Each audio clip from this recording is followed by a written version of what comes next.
Welcome. Tonight, me and my good friend IDJester are going to go over our favorite solo games here. So ID plays board games, sports games, war games, and video games. Does that pretty much sum it up? That's it. I play everything. I play every game I can come across. Yeah. Yep. And of course, there'll be a link to your channel down in the description below so people can go over there and actually watch some of the games you've got going here. Absolutely. So this was tough for me. I've always dreaded top 10 lists. How the Dice Tower does this on a weekly basis is beyond me, but it's like your babies. It's hard to say I like this one better than that one and so forth, but you talked me into doing this, so here we are. Yeah, yeah. What was your process of making your list? I mean, did it come easily or? It actually did come pretty easy for me because I'm used to doing these top 10 lists. We do them a lot on my other, when we talk on my, on our blog that we do every Saturday. So we do a lot of top 10 lists. So it was kind of easy because I'm picking the games that I know I like to play, and then because I like so many, I have to choose between them. So I had quite a bit of variety to pick from. So it was kind of easy for me. Now, yeah, for me, once I got the 10, then it was a little more difficult where it was like, did I put this one here, there, kind of mix and match in, stuff like that. So many games in our collections, it's hard to put them in an order. Yeah. I tried cheating and I went to the Pub Meeple site and I just put in like 30 games and it kind of throws up two and you pick which game do you want to play and or which one do you like better. Oh, and it goes through the system and then it gives you an order out. And then of course after I got that order, it's kind of like, well, that can't be right. So then I start second guessing it and I was like, I'm just going to keep it as is. Right. So right. Private Public, good day to you, sir. Right. Thanks for coming by. Yep. So I guess with that, we'll just jump right on into this. So as the guest, I'll let you go first. And I guess I'm honored. I'm honored that you threw me under the bus. That's great. That's great. Yeah. All right. Now my number 10. All right.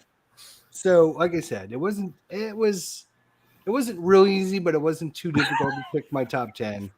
And then, I kind of ranked them into definite have to have, maybe kind of sort of had, and then there's about 8 or 10 that were kind of at the bottom and they were jockeying to get up in the top little bit.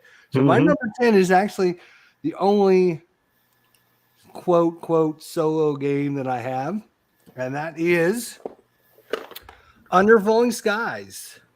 I think it's a really fun game. There's a lot in this box. It's not very expensive either, and gives you lots of variety in your different the way you're setting up the different scenarios. There's a lot of strategy in it too. That's what I really like, is it kind of tells a story as you're playing, right? As you're trying to pick the different areas to put your dice, which is going to cause different things, different effects to happen on the board up here. And I think there's a lot of fun to be had, especially you can get a nice game in about 30 minutes, 40 minutes tops. And it's actually a really fun game. So I wanted to make sure I put it on the list. This is one of these ones that could have been bumped out by a lot of other games. And I'm like, no, not a lot of people know about this game. And it's so good, I have to show it off. So yeah, it kind of came out and maybe hit the hype and then kind of silently slipped away. And so how many times have you had Earth destroyed? I have not had it destroyed once yet, actually. I don't know if I've got a really good strategy for it. Maybe that's why it made the list, because I've probably played it 6 times. I haven't played it a whole bunch, but I played it about 5 or 6 times with different bases, which are your different cities, and different strategies that I've tried. And I think there are some key strategies once you link into those. It definitely, makes the game a little easier, I think. Yep. And yeah, so we'll jump into my number 10. Hello, how's it going, Circado? Basically the way I made my list, I didn't want it to be all deck building games. Right. So I tried to pick genres and see which one of those fit. Because a lot of times if I'm going to play solo, it's kind of like, what am I in the mood for kind of thing.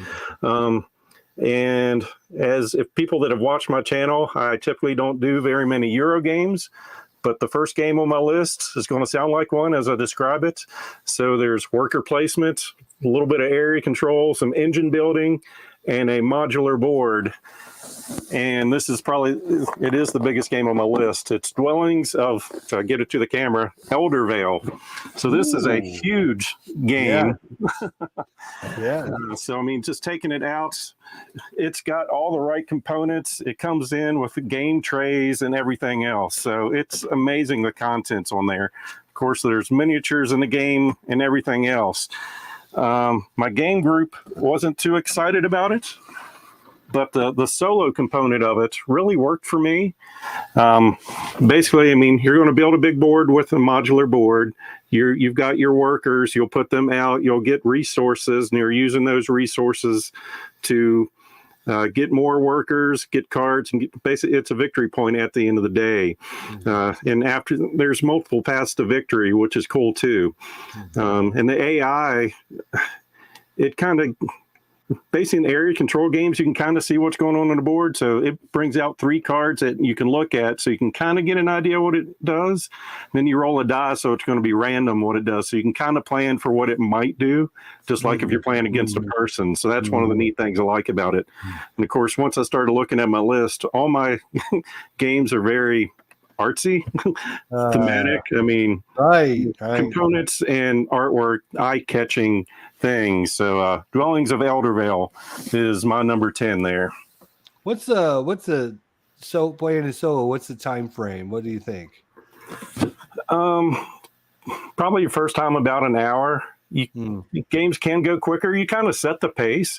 One of the ways, if you get 6 dwellings out, that triggers the end of the game. Or if you go through all the map tiles, that'll trigger the end of the game. So you can kind of push that, especially if you're playing multiplayer. But even at solo, if you see you're doing well, you can push the end game by doing one of those 2 things. Or if you get a strategy going, you're like, man, I'm just racking up some victory points. I don't need to end this. Or if you think you're losing, you can kind of not do those 2 things to keep the game going a little bit further. Keep it going to try and catch up. Yeah. But like I said, I just like, it's not one straight path to victory. You can solo or multiplayer. So you can, every game's not going to be the same. And it comes with, I think 8 different factions, and each faction or color has 2 different ways to play them. So there's a lot of variability in this game. So I really like that. That's cool. Awesome. So on to number 9. You want me to do 9? All right. Let me. Unless you want to go to 11. Oh, I got a lot of 11s. we can be here all night. So my number 9 is it's probably ranks a lot higher in my top games of all time, but the solo component of it, playing in solo, is a little bit of extra work, which drags it down a little bit. And you probably know which game it is if you're familiar with my channel at all. Sentinels of the Multiverse. So this is one of my top 5 of all time games. But like I said, the having to actually run between 3 to 5 characters yourself can be a little bit extra work. It does play really well. There's a lot of strategy involved, and there isn't any deck building, which I like. And it's it's just a fun game. It's got a lot of with the updated definitive version that just came out on Kickstarter. It definitely added a lot to make it more manageable for players, keeping little tokens to keep track of all the information so you don't go, oh, yeah, I forgot this guy gives me a +1, or, oh, this guy couldn't attack me, and I have to rewind and do all that stuff. So that was kind of the biggest complaint, but the definitive edition takes care of that, updated all the graphics and artwork on everything, which is super fun. And my number 9, Sentinels of the Multiverse. Yes, I was curious if that was going to make your list, because I think we were both going this multiplayer, or yeah, solo it's hard to keep up with all the characters because you got your 3 character decks, then your environment deck, and then the villain. But because the decks are pre-made and you draw a card, play a card with a few things in between, it's a bit more manageable than some other card games. Yeah, I think the ease of the player turn, where you're playing a card, activating a power, drawing a card. That really, even though you're playing multiple decks at the same time, it makes it way more manageable than if you had to draw a bunch of cards and then play a bunch of cards and do a lot of activities like you do with other games. This one's just, oh, I'm doing this and I'm activating this power and I'm drawing a card and I'm done. So it does make it a little bit more manageable that way. Yeah. Yep. Well, moving on to my number 9, this is my dice rolling game. And there are a lot of dice rolling games that I came into this list thinking about, but this one's the one that made the cut. And that's going to be Role Player. So, don't know if you played that, but basically you're trying to, the theme is that you're making your character for a role-playing game. So, in it, of course, you've got these player boards, you're rolling dice to fill in these spots and there's alignments, so you want to get in certain places to get your victory points up. You're picking a different roll, trying to get your numbers when you roll dice to get certain numbers, trying to get your certain colors of different dice in different places. So just the thematics, I play a lot of role-playing games, so I thought this was thematic in the way that it came through, and the game's pretty solid all by itself. So for my role-playing game or dice rolling game, Role Player is the one that I picked. Yeah, it's a great choice. Great choice. Absolutely. My number 8. Boy, we're going through these so fast. Gosh, we're down to number 8 already. My number 8, I emailed you about this because I wasn't sure because we're doing board games. Yep. So, as Dale said, I do a lot of other games. I do some sports games. I do some war games and stuff. And I wanted to make sure we focus just on board games here. The technique, what's which or whatever. This is what I consider a board game that has kind of a war theme to it. And this is a dice game, as you were just talking about. Yep. And you know exactly which one it is. It is D-Day Dice. So this is super, super fun. If you haven't played D-Day Dice, I highly, highly recommend you pick it up and get all the expansions because, man, when you get all those expansions, there is a ton of replayability and just different options that come up. You got all kinds of different. You're basically going to be setting up over here. There we go. So you're going to be setting up a board, and your object is to kind of make it through the different zones. Each zone is going to do different things. You're going to have to recruit different people so you can enter zones. You're going to take damage. You're going to find special items, and it's the basic theme about it is dice chucking with like a Yahtzee theme, but there's a lot more to it because of the red, white, blue combinations that they have. And each one of the special factions has their own charts that give you special powers. And then you get cards that'll give you special powers. And you'll have all kinds of different interactions between them. Especially, like I said, the base game, really good by itself, but it really comes in its own when you get all the expansions. There's just so many good things that are added with these expansions. Not only that, one of the expansions added a cooperative mode, and there's also a competitive mode. So if you don't like playing, cooperatively, you can actually play D-Day Dice, where one person is trying to kill you as you try to land on the beach. So that is D-Day Dice. Great game. Like I said, it's really good by itself, but it really, I think, goes up a couple notches with the expansions. Now, I picked up D-Day Dice, the pocket version. Had you seen that one? I have seen it, yes. I think it's like a dumbed down version of this game. Not as much options and stuff to it. I would, like I said, if you enjoy that game, it's kind of like think of it as like a tester. Hey, do you like this? Do you like this mechanic? then you might want to, invest in a bigger game and all the expansions. So Yep. I think it's it plays really quickly, but there's a ton of strategy. And like I said, you got a stack of say 25 to 35 different medals that you can earn as a reward for doing certain things. And each time you draw a medal, it's going to affect the game differently. So, there's a lot of replayability, and there's a lot of cool things where it's like, oh, I got this guy, which allows me to do this. And when I do this, then I can activate this power, which will activate this dice to do this and give me extra guys. That all that chain of effect is kind of like deck building, but kind of like a really dumbed down version of that. So sounds good. Yeah, like I said, I played the smaller version and just didn't move my way up to the big boy version yet. All right, my number 8 is going to be my exploration game in the post-apocalyptic world. And once again, big box, lots of great art. This is Maximum Apocalypse, the Legendary Edition. Mike Gnod over Rock Manor Games. I think he has my number a lot of times. I just love most of his games he puts out there. Right. So this is an exploration game. Let me take a look at the components. I got the Legendary Edition, so it came with a whole lot. Basically, this came with all the expansions that were out at the time. And it also came with some minis. I know a lot of people look at my paint jobs. I don't always finish. So some of these guys, I did get finished there, but a lot of them are just a quick little whitewash on them and ready to go. But like I said, you're picking your characters to go through a map. This is scenario based.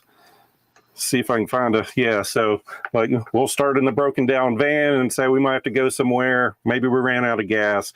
We've got to explore all these tiles, pick up some things, get back without dying, all the while zombies are popping up at different places on the board.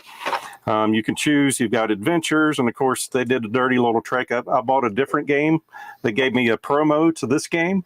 So it came with its own special deck of cards. Wow. And I was like, oh, they got me. So I went out and got this game too. But you can fight against, they've got aliens, bugs, Cthulhu mythos, dinosaurs, the kaiju, mutants, just a whole bunch of different things you can go into and fight. I mean, it's a push your luck dice rolling game exploration.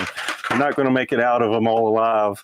I mean, some games can go easy because maybe you go 2 squares and you find all the gas you need and you get back to the vehicle. But it can be spread across the board and make it a lot more difficult type game to play with. And of course, the artwork in this is amazing to me. So this is my number 8 for exploration. Wow. So you got them categorized with different, like this is my dice chucker. This is my adventure game. I had to, or I feel like I'd have 7 deck builders on this list. Yeah, I guess I understand that. I guess. Yep. What are we at here? You're going to your number 7. Number 7. Okay, number 7. So I got this game probably late of last year. I picked it up, I played it, and I was like immediately hooked. Went out and bought all 3 of the expansions. Love this game. It is absolutely great. You've already mentioned it. My number 7 is Role Player. This is our first crossover. Yeah, I was going to say. We talked before the show. I was wondering how many we're actually going to have together. I don't think it's going to be that many. The Role Player is awesome solo game. There's so much strategy there, even though you're just as you would said, just putting dice out, right? Just putting dice out. You think, taking one dice and putting it on a thing is going to be easy, right? It's not. There's a lot of strategy involved in what you're doing with that dice, why you're doing it, what abilities and is that going to give you for the rest of the game? How is your character going to handle that? There's a lot of great things in each one of your different stats. as you mentioned, it was based on role playing. So you have your strength, dexterity, constitution, charisma. Each one of those gives you a special power. So when you set a dice there, it allows you to do special things as well. So role player, if you don't have role player, you're missing out. Definitely great game. Fell in love with this. Maybe if we do this again next year, it might even be higher on my list because this is a really good game. I love this. Yeah, and I don't want to ask you any further about another game that plays off of role player because it might be further up on your list, but if not, we can talk about it later. Yeah, maybe. All right, so for my next game, I made a mistake and left this at the game shop last weekend. Wow. Yes, so I keep a lock. I've got a locker there with some games in it, and this is one of those games. So this is my roll and write game, except there's no rolling of dice and no writing. Basically, it's a flip a card and draw, and that is going to be Cartographers. They do have a great app on your phone to download, but basically in this game, you're going to flip. Basically, there's going to be 4 objectives in the game, and each one of those objectives is going to score 2 times. So through the game, through each round, a card's going to come up showing you a shape. You have to draw that, I don't know, on a map, and you're going to score points accordingly. And of course, like you said, you're not scoring the same thing every time. Just every goal is going to score twice. So it's a victory point game if you're playing multiplayer, and well, it's the same thing when you're playing solo. You're trying to beat your last score. But the app really helps. This is the only game I have on my phone that I'll play continually. And of course, I love it's such an easy game to sit down, teach, and play. And if your artwork and hand is as shaky as mine, I got highlighters because I can't draw the shapes. So they've got little sheets to go. And it's for 1 to 100 players. But if you start using your sheets, that number list goes down. So, I mean, before this, roll and writes, all I ever heard of was Yahtzee. And I just wasn't interested. And then this one came out and it just grabbed my attention. And I really love it. So there's a couple different games in that world. And one other thing I noticed when I made this list, a lot of my solo games are really recent. I forgot. Dwellings of Eldervale released in 2020. Role Player for both of us, that released in 2016, so that's kind of old. Yeah, right. Apocalypse was 2018, and of course this game is a 2019 release. So that is a theme that I've seen in my solo games. Is a lot of them are very new. That's interesting you bring that up now because we'll see how that affects my list later. What do we at? 6? 2, 4, 6? Yep, on to your number 6. On to my number 6. Number 6, and I have this love-hate relationship. It is. I love it and I hate it at the same time. Some of the elements that you need to do with building a deck, I'm not a big fan of building a deck. But the gameplay kind of outshines all the kind of negatives or the downside to it. And you probably know exactly which game it is. Marvel Champions. It is number 6 on my list is really, really high. I never thought it would make it this high, but let me tell you, for solo play, you can run 2 characters silky smooth with this game. I'm not going to go into it too much because I have a feeling we're going to talk about this later. Just a little instinct I have. But, it's a hunch. I'm sure a lot of people think how. Just a little hunch that I have. But the game, with all the downsides and all the things you got to keep track of and all the things I don't like, the gameplay outshines all that stuff, and it really.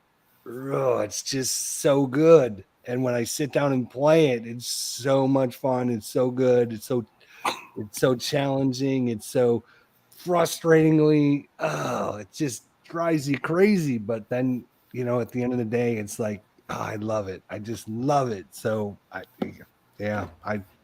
much as I talk bad about it and all the money it takes and everything, it's just like, I have to have it. I have to. It's forced upon me, so it's nothing I can do about it. Yeah, and knowing how much you like Sentinels, I'm honored it beat that one out on this one. I'm pretty sure things will flip in the next top 10 that we do. Yeah.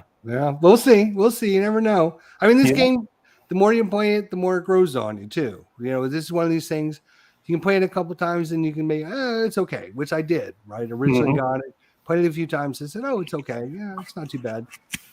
Then I watched. There's some YouTuber. He does a lot of it on his channel, so I've been watching a lot of it. I'm like, it looks pretty good. So I got back into it, and when I got back into it and started playing some more with more of the characters, it was like, so like getting that drug again. Okay, thank God. Yep, and it's been a while since the last release, so I know how many people are feeling. Right. All right, I'm knocking my stack over. All right, on to my number 6.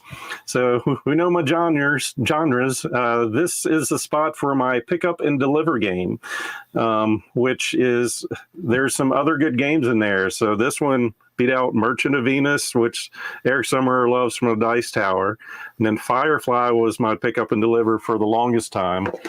But then a little Star Wars game came out called Outer Rim. And I jumped on this. I was so excited when they talked about this at Gen Con. I was like, oh, I can't wait for this to come out. And it finally came out. Had a blast with it. So you can play as a smuggler, mercenary, or hunter. You've got the Outer Rim you're flying around to, trying to complete different jobs, quest, get through it. And it just feels so good if you're playing as Han Solo and you're lucky enough to find Chewbacca and get him aboard your ship. And then you go get Greedo and shoot him in the face or the gut, however it happens. All I can tell you is when I play, I shoot first. And for the longest time, we have been asking for an expansion. And of course, at the last Gen Con, Fantasy Flight came out and said, yes, we're going to make an expansion for this. So I'm hoping at this year's Gen Con, they'll be releasing it. Right. So this is my pick up and deliver game, very thematic. Been waiting for an expansion, and sure, this will go higher up on the list when that comes out. That's a great one. I don't own that one, but if there was one, well, we'll get to it at the end. I was going to say, I mean, if there's any that were on your list, you know, I don't know the rest of what's on your list. So, you know, if there's one so far that if I was to say, oh, I have to have one from your list, that would probably be the one so far. So on to your number 5 it is. Ooh, number 5. Okay. Number 5. You know, one of the reasons when we play solo, right, is we want to be kind of involved in a story, an adventure. You know, you're playing solo, so you have no one to talk to. You have no one to give ideas or bounce ideas back and forth on. So you have to have a really good imagination of what's going on. So you like to have a story involved, and you like to have things happening and going on. My number 5 is Eldritch Horror, which actually plays really, really well solo. I know a lot of people probably don't think that it plays well solo, but it can play.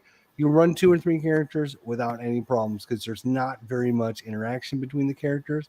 And this game will tell you a great story every time, especially if you get all the expansions and you have, you know, all the bells and whistles and, you know, all the extra cards and all the extra characters and all the extra dark ones. And every time you play it, it's going to be different every single time.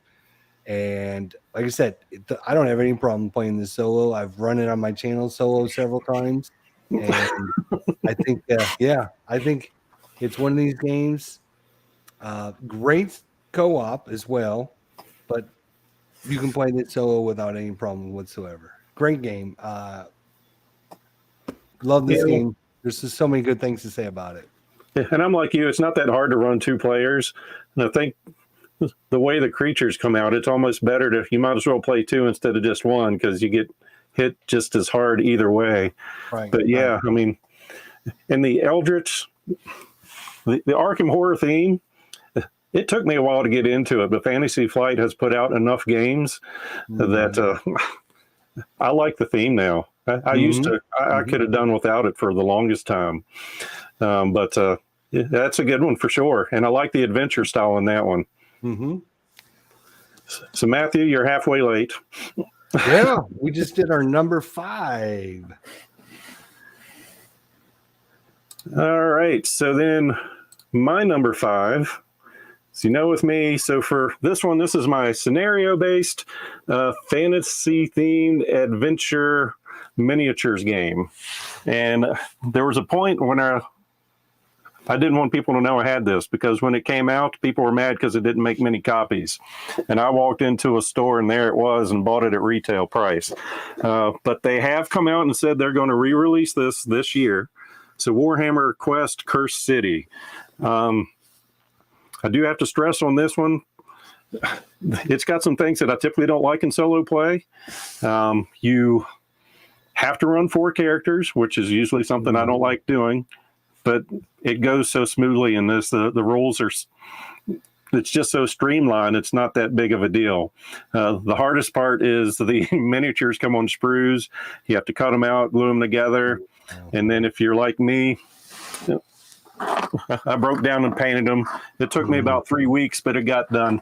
But it's just a great game. I love the system. So the scenario behind it, you're trying to save the cursed city. And you've got, I think, fear and influence. You need to keep those in check. So the game starts at 1 at 5 and 1 at 6. If either of those gets to 10, you lose the game. You've got 4 different types of scenarios you can do that can help bring those numbers down. But of course, when you bring one number down by 2, the other goes up another one. So they've got hunts where you can go through and just, your goal is to kill minions. And then you've got a scavenge mission you go on. You're just trying to loot up to get gear to make yourself stronger. And then they've got another mission where you're trying to save the people and push them out of the way, pick up civilians and get them out before they get trampled by the evil one. And then as you level your characters up, you can go start fighting off lieutenants. So you've got this battle of, yeah, you want to get to the boss to beat that, but you need to keep those numbers in check to make sure the fear and influence don't get high enough. And the thing that really gets me into this is it's a dice action place game. So each character, you start by rolling 4 dice, and depending on what that die is, you can spin it to do different actions. So you can always move or try and heal yourself, and you can always, there's always a way to attack. But with a higher die, you can hit harder with a different thing or do something more spectacular. And once you do enough awesome things during the game, you'll get enough, I forget what they call it, like prestige or something. You can flip the character over and they're in superhero mode trying to do that. So this is my first delve into a Warhammer Quest game. And like I said, I just went in. This was before I found out that people were upset because there wasn't many copies. I picked it up at the store and came home all excited to play, got on the internet to learn some things, and then realized, I don't want to do a video of a game that no one can get. But, so needless to say, I was thrilled when they come back and announce that they are remaking Cursed City, and I think they've talked about they're going to add expansions to it. So I'll definitely be jumping on that. I really love this game. And if you love miniatures, top notch. But I mean, it is an expensive game. I was going to say that one runs a pretty good punt when it came out. So yeah, I mean, it's $200 core game, but I mean, all the components are top notch. I mean, even the boards in them they seem to be a little bit thicker than your normal tile board, and they've got a nice gloss on it. The cards just feel sturdier. So I mean, yes, it is an expensive game, but anymore they all are getting that way. Yeah. Well, at least you get nice quality for what you're spending on, at least. So yeah. All right, my number 4. So we'll just let Zach know that I'll put timestamps in when we're talking about what number we get to once we get done here. I'll have to rewatch it and timestamp it.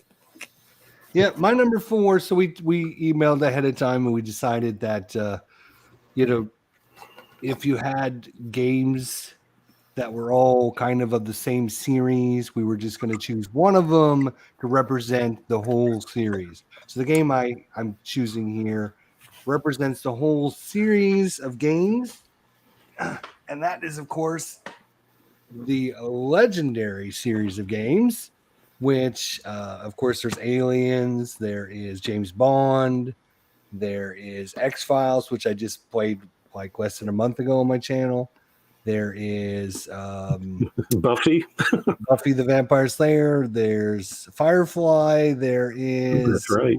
Big Trouble in Little China. So there's a lot of offshoots of basically on this system. Again, great solo. You can run 2 characters, no problems whatsoever. The variety is awesome. You have so many different characters. Every time is going to be different. So many different villains and henchmen, and the way you set up the game, different scenarios. Sometimes you're going, you have to do certain things to accomplish before you can fight the boss. Sometimes if people get out of the city, they energize the boss. I mean, there's always different things every time you play a different scenario. And of course, a bazillion expansions out there for this to just add a ton and ton of replayability. Yeah, it's really fun. It's a really easy system. You can actually teach this to somebody in literally 5 minutes and they can be up and running and playing. And you can get a game done solo or cooperatively in under an hour and have a great time. And every time I'm playing this, it's been really interesting. And I think it's a lot of people poo-poo kind of, it's kind of, just there's not a lot of strategy, but there is a lot of strategy to it because there's a lot of things that you have to work out and figure out how you're going to accomplish your different objectives that you need to do. So I think it's a great game. I think it's a great system. And I think a lot of people out there should look at Legendary. If you don't own Legendary, pick it up. It's pretty cheap. You get I don't know how many base characters come in here, but it's a lot. I mean, you get a lot of different characters. So Legendary, like I said, and there's Aliens, James Bond, whatever your theme you like. This, of course, is a superhero theme. So Yep, and with that one, like you said, I think an expansion just came out a week or 2 ago. yeah, And the game itself is a decade old, so right? there's tons. When was it released? I think I got 2012. 2012. Yeah, It came out, and there's still 10 years they've been releasing things for it. yeah. I quit collecting. I think around World War Hulk is probably the last time I got it, and I've got 2 of those white boxes that are 4 rows long, just full of stuff. I mean, and I still haven't. There's no way you can play all this stuff, but like I said, it works. Like you said, I don't like the solo only rules. I usually, if I'm playing solo, I'm playing as 2 characters. Right. But it's good. Yeah, it's good solo and it's good multiplayer too. Yeah. Let's see, and some other people agree with you. So hey, all right, so that's good. There is even some deck building mechanics in it as well, with how some characters energize other special abilities on different character cards, so you get a lot of combinations going on. So that's kind of fun too. Yep, that's a good one. Private Aliens is the best one. That's another thing too. They've got the Legendary, and then they have Encounters, which kind of takes a step harder, because then you've got a hidden row of stuff coming out. And Aliens was my favorite of that, but of course, Marvel, Dale, yeah, Legendary is my favorite of the group. And speaking of deck building games, this is where I get to, this was the hardest decision I made on this list, was which deck building game is going to get the credit here. There was Marvel Legendary to think of. We got the DC deck building game, Aeons End, Hero Realms, Harry Potter's a good one a lot of people don't talk about, Ascension, of course, and none of those made it. I picked Star Realms. And there's some nostalgia in this one for me, too. This was my second Kickstarter game I ever backed. And I know people are going to ask, what was my first? Run, Fight, or Die. So I got that, and then Star Realms. I'm disappointed in myself. I mean, I was new to it. I was fine spending $20 at the time. I should have paid the extra money so I could have been a captain.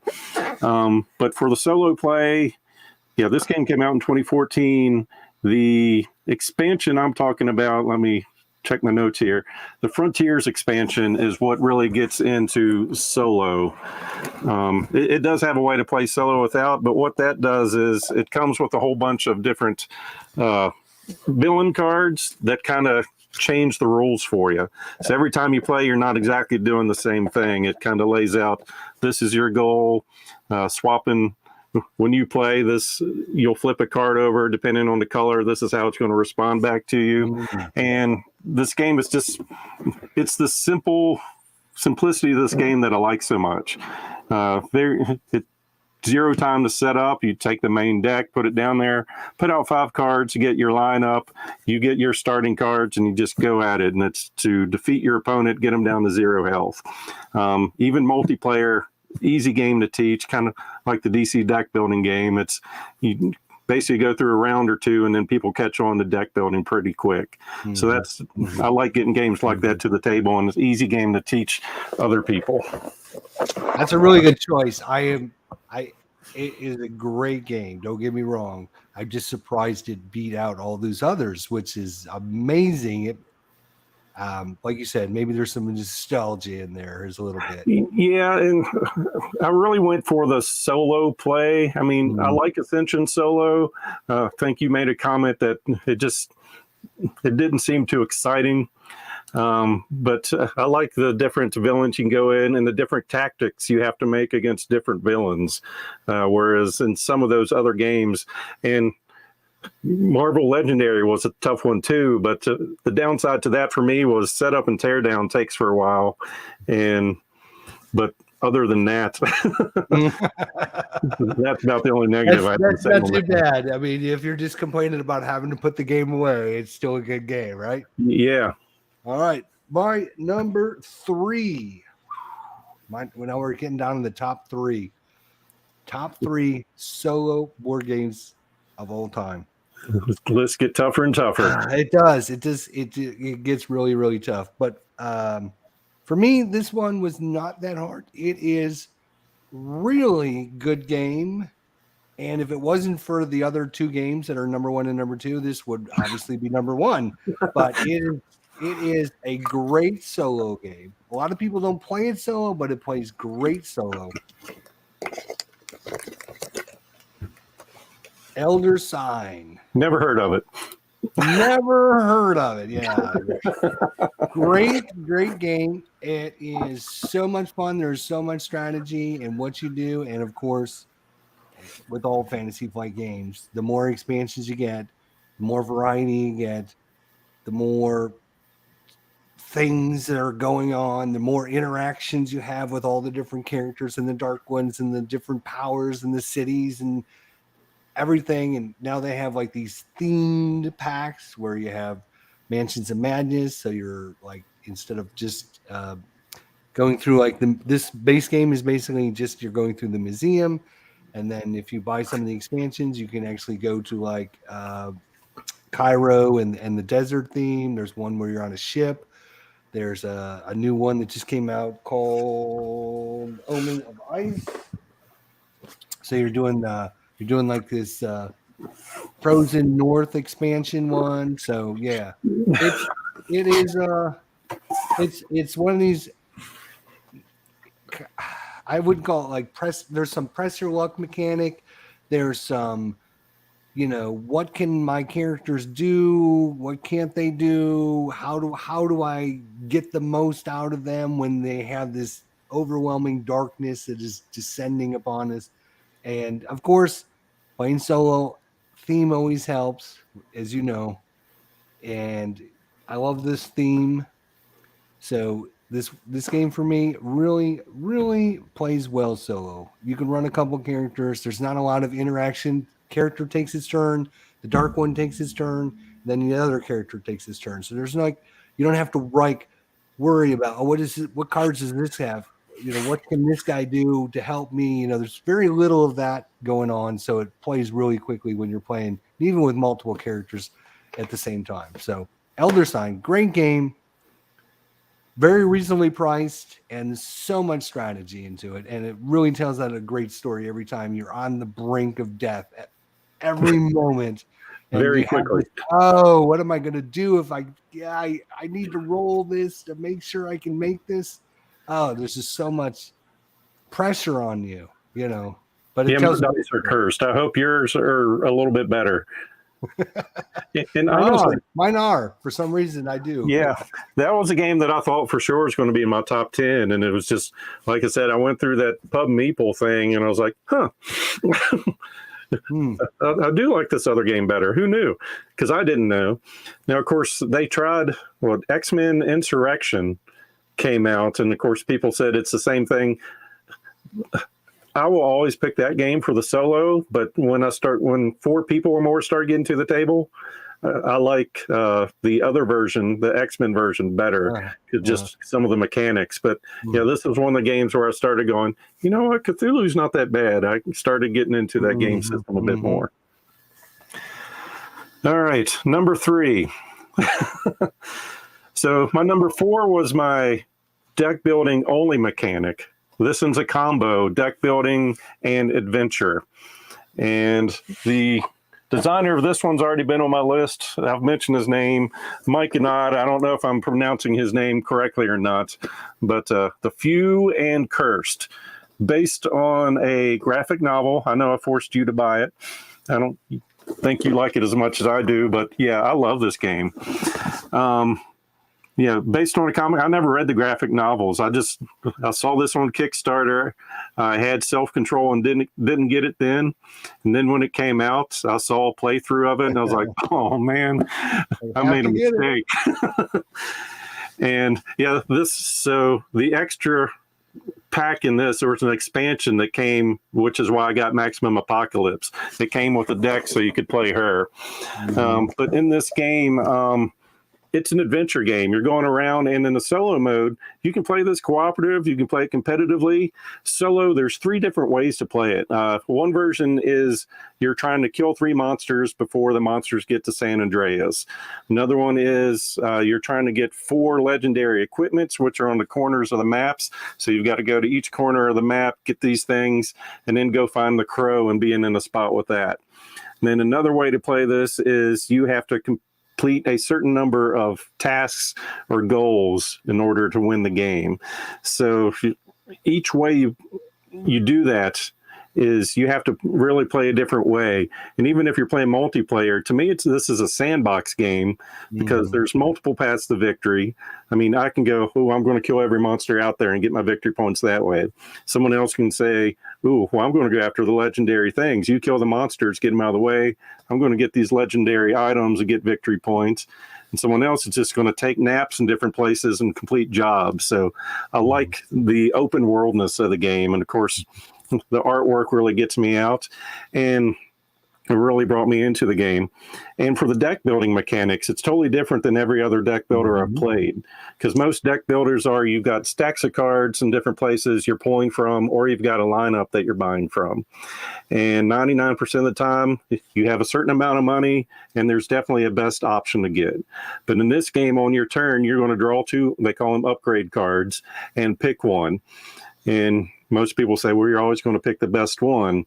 Not necessarily, because the way you spend your cards, you're probably looking at the map and the cards you drew to start with, and you're like, I need some movement to get to that point. You pick up these cards and go, this is the best combat card in the game, but I have 0 movement this turn. So you're kind of forced to make that decision of, do I want to waste this whole turn to get this really great card, or do I want to actually go do something this turn? So I just like that mechanic in this game. And I just feel like this is one of those games, I think I told you before we started doing this list, I looked at some other top 10 solo games and I went through those other lists. And I was like, wow, I don't have any of those games on my list. I am way wrong in the solo world, but I mean, these are the games that really do it for me. And I was really shocked with this one. I thought it was a top-notch game. And Mike Notch got some other games that might not have made this list, but they're on my shelf and staying there for a while. Yeah, I didn't want to interrupt you because you were on a great roll, but the deck building mechanic in that game is really, really interesting. It takes deck building and kind of turns it on its head, which is really interesting. And it has a really great theme as well. So a lot of good things to like about that game. I haven't really sat down to play it enough to make a decision on how high or low it would be on my list or anything. But I know you made me buy it, You made one of my friends buy it. You've made several of us buy it. So we're definitely going to get together and try it out sometime. So that's what we're here for, to bring other people into the hobby and join the addiction. Absolutely. I mean, if it wasn't for you saying, hey, get this game, I probably would have looked at it and said, no, I don't, But after you're like, you need to get this because it's really awesome, I got it. And then my buddy was like, hey, I saw you did an unboxing of it. How is it? And I'm like, looks really good. And Dale says it's one of his top games of all time. And he's like, oh, well, shoot, if Dale says it's good, I should get it too. Yeah. So, yeah. Dale never lies. He doesn't. He's very reliable. Very reliable. Yep. Mark's got it there. Fuel the addiction. That's what we're here for. That's what we do. I acknowledge I have a problem and I want to share it with the world. He does. He does. Number 2. Oh my goodness. Top 2. So I'm going to go in. First thing I want to say about my top 2. Number 1 and number 2 for me could swap places and I'd be just as happy.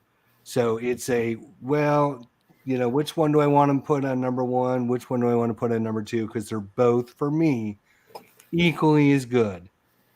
This is my deck building game of choice. You know how we love our deck building games. Oh, yeah. But it is not my number 1 deck building game because my number 1 deck building game does not play well solo.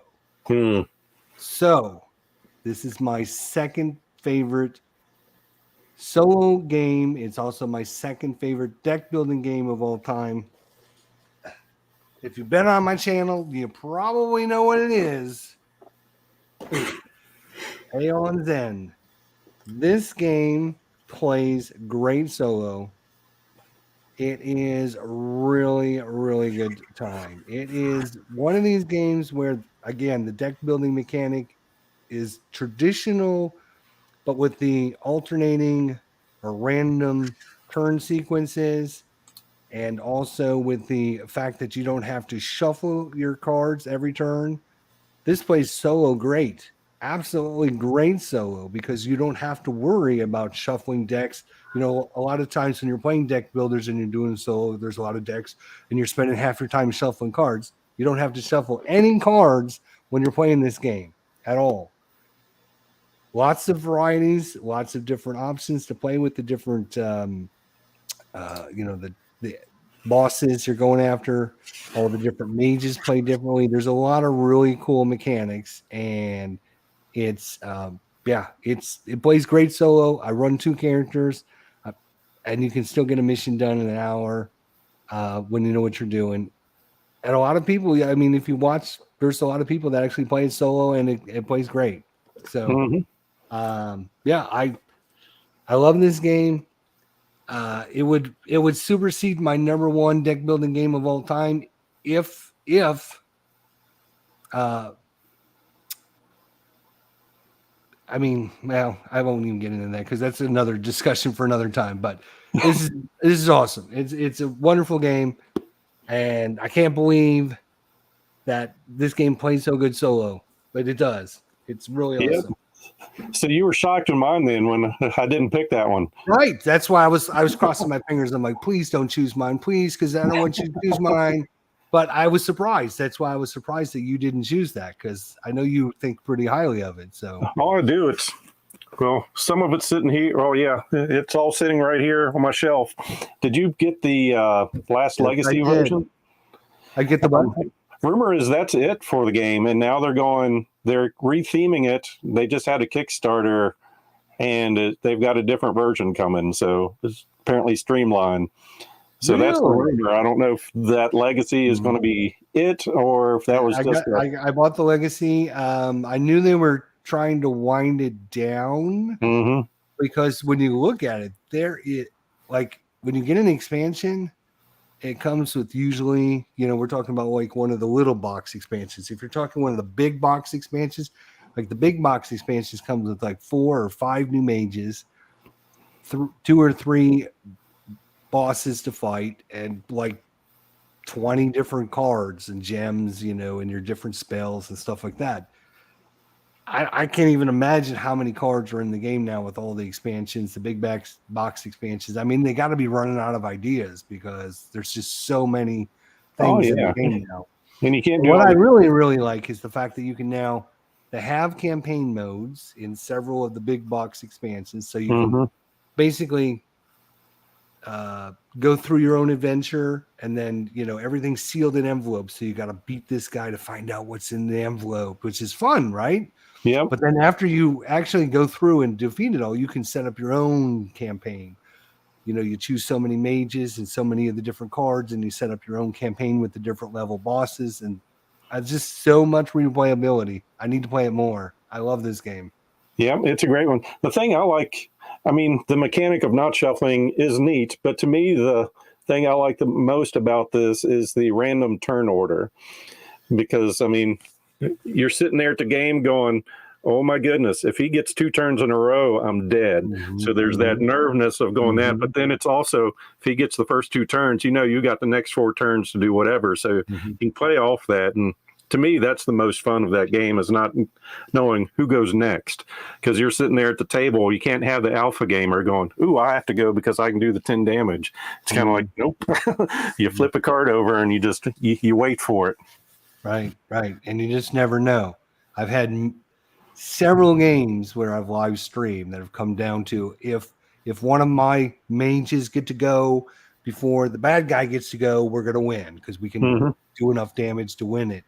But if he goes before us, we're down to like 1 life. He's going to kill us, or he's going to activate all of his powers, and we're going to all die. So it comes down to like last card draw to see what happens. And there was a time when that was my favorite deck building game. This might be one that I played so much, it's kind of like I want something different. But yeah, I don't see it leaving my collection. All right, so for my number 2, this is the number 2, baby. Yeah, this is my newest to me game.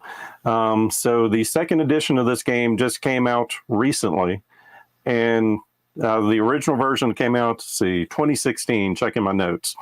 And I sat down and played it, instantly fell in love with it. This was probably one of the few games that I played probably 15 games in a row nonstop. And then after I played that base game, I went out and bought everything else for it. And that's going to be Valeria Card Kingdoms. This is the big box expansion that has everything in it. So it's very much a tableau building, dice rolling game with resource management. And the art in this game, that's what pulled me in. I was afraid on Kickstarter. I'm trying to be a smarter Kickstarter buyer. And I was like, the Kickstarter came out and I was like, press the all in button, press the all in button. And I held back. I just got the base game, and the base game arrived, and I was like, this is the best game ever. I sat down and just kept playing it and playing it. But basically, you're purchasing cards, but in your tableau, then you're rolling 2 6-sided dice, and you get to activate those citizens in your tableau that equal those 2 dice and the sum of those 2 dice. So you're getting fight, you're getting gold, you're getting magic and different things. And you're trying to defeat a certain number of villains to go through. And then, of course, they came out, there's a campaign version that you can play solo or co-op, and it works great for both. I went through it myself and then took it to my group, and my group likes it. So hopefully we'll get some more coming. And like I said, I've got everything for this game now. So it's a great game. And it's so simple. That's the other thing, too. I start to sit down and teach this game to people. I just explain a couple things, let them look at the cards, and it's like, all right, I'm going to take my turn. Basically, by the time you do one round, everyone else at the game goes, oh, I get it. And they're just so excited of going, you're moving your resources up and down, you're purchasing things and going around the board. So to me, that's an exciting part of it's easy to teach, easy to play, and have a lot of fun with it.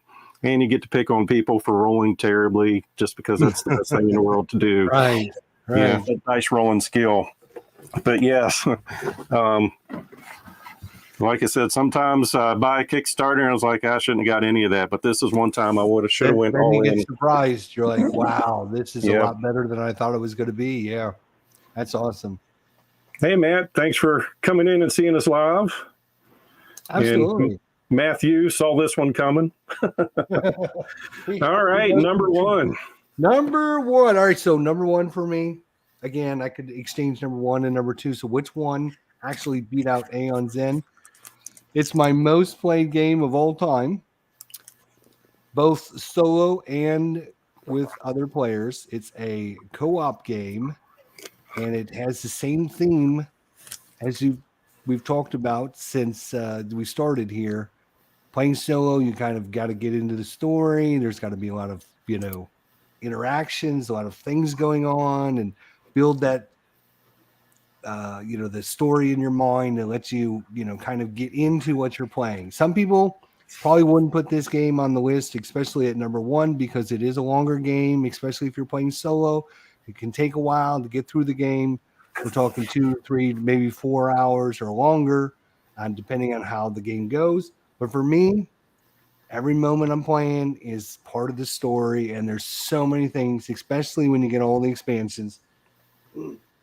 My number one solo board game of all time is Arkham Horror, specifically the revised second edition is my sweet spot. I do own the third edition. I've not played that enough, so I can't comment on whether or not that's any better or any worse, but I know this one, especially with all the expansions, are going to add more time, but it adds a lot more things to do, places to go, people to see, problems to encounter.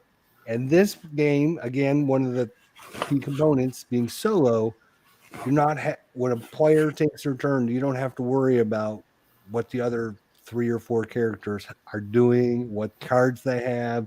None of that really comes into play. I take my turn, I do my actions, and I'm done. You don't have a lot of downtime. Basically, the only downtime is if you're playing with co-op with people, then you're discussing, well, if you go over here and do this and I can do this. For me, Arkham Horror is the way to go. It's story, theme, the surprises, the events, the characters, everything that comes into this game makes it, whether it's 2, 3, 4 hours, for me, it doesn't matter. I just have a great time when I'm playing it the whole time. I know a lot of people poo-poo because it is a longer game, especially in the second edition. But for me, it doesn't matter how long the game is because I'm having fun when I'm doing it. And this game is a blast. Arkham Horror. Yep, you need to get third edition to the table because I'm curious to get your thoughts comparing the two. I played it once, so I have played it once. I just haven't got enough time into it to find out. I hear good things from other people, but when I played it, the one time I played it, I ran into an issue. I don't know if that's a weird situation. Yeah, I've got it right here. Yeah, I ran into a weird situation. It was like playing merry-go-round with one of the enemies because he was coming after us. We weren't powerful enough to defeat it, so we just kept running around in circles so he couldn't kill us. So that was the problem I ran into. Like I said, it might be just a weird coincidence, so I want to play it some more before I, say anything. But the people I talk to say it's great. The third edition is really good, so we'll see. But I know from all my plays, number one for me, most played game. Probably 1 or 2 most played game. Yeah, that's pretty impressive for a 2 to 3 hour game to be your most played game. Yeah. So someone's predicting my number one is Monopoly with special solo house rules. And they are right. It's the Star Wars version of Monopoly. It is my... There you go. There you go. Nope. So honorary mentions is probably something I need to talk about. So the thumbnail I made for this, basically when we were doing this thing, I picked up a whole bunch of games off the shelf and just threw some rule books down and took a picture of it. So there's 6 games on that thumbnail list. And if someone is now looking at this, they're going, well, there's 6 games on that thumbnail and he hasn't mentioned a single one of them. Well, 5 of them are honorable mentions. And the one that's going to be the number one, well, I think everyone knows if it wasn't this, they were going to be disappointed. Marvel Champions, the card game. The Gen Con, when they talked about this, honestly, I got into gaming playing Versus System, which was Marvel and DC. And the whole time when their first living card game came out, I was just sitting there going, man, if FFG got the license to Marvel and DC and made a living card game, that would be awesome. And basically 8 years after that, they finally did. And it lived up to the hype. I mean, this was a game that I could have easily bought and gone, this is terrible. I mean, it had some things in it for me that I don't like in games. Like you mentioned, I don't like deck construction games. This game gets around it by, you build a 40-card deck, 15 cards is already there. That's not hard for me to come up with the other 25 because 5 of the cards I pretty much put in every deck. The other thing I don't like is rule books that you have to go online and check. Yeah, that's disappointing. I'll make some rules mistakes, but it's a solo co-op game and we get through it. Like you mentioned, the gameplay, when I'm sitting at the table, when I think solo games, it's the first thing I think about. I mean, here's my game table, and right here's where all my counters are here. I'm ready to go. And it's easy to put a game together and start playing. And with that said, the game does get better multiplayer because there's more actions you can do to help other people. But it's manageable. A lot of my plays are two-handed because I like the synergy you can get with 2 characters. And it can be played solo, but of course, some characters do play better than other characters when you're playing a solo game. So I know there's some characters you probably can't win with on certain scenarios if you're going solo. But that's the cool thing about comics. The Justice League, Marvel Champions, the X-Men, they're at their best when they're teaming up. So it's nice to bring those out and see how their synergies can work together. So that is my number 1. Marvel Champions, and I think there's 0 people on my channel that are shocked with this decision. Yeah, I kind of foresee that. Like I said, I didn't want to get into it when I picked it earlier because I figured we'd talk about it a little bit. But yeah, as you said, this game is so good. It just takes all the little, like you said, they could have released a game that was boring, didn't have any kind of good mechanics to it, but they really put a good package together on this game. Yeah, and like I said, the theme, we talked a little bit, Lord of the Rings, Arkham Horror, still great games. But for me, this one there's some mechanics in this that I just like better. I like the fact I don't need to build a complete deck. And once you get used to building a deck, people watch my channel, a lot of my decks are very similar. So I don't have to spend hours going, well, to beat this specific scenario, I need to build a very specific deck. There's so many modular ways to increase the difficulty or decrease it so you can play the game and have fun at it. I know people play with their 5-year-old kids, or with me in the game group, play with a bunch of other people, and it's just easy to get other people into it. And I like, the unique thing of having a hero form and alter ego.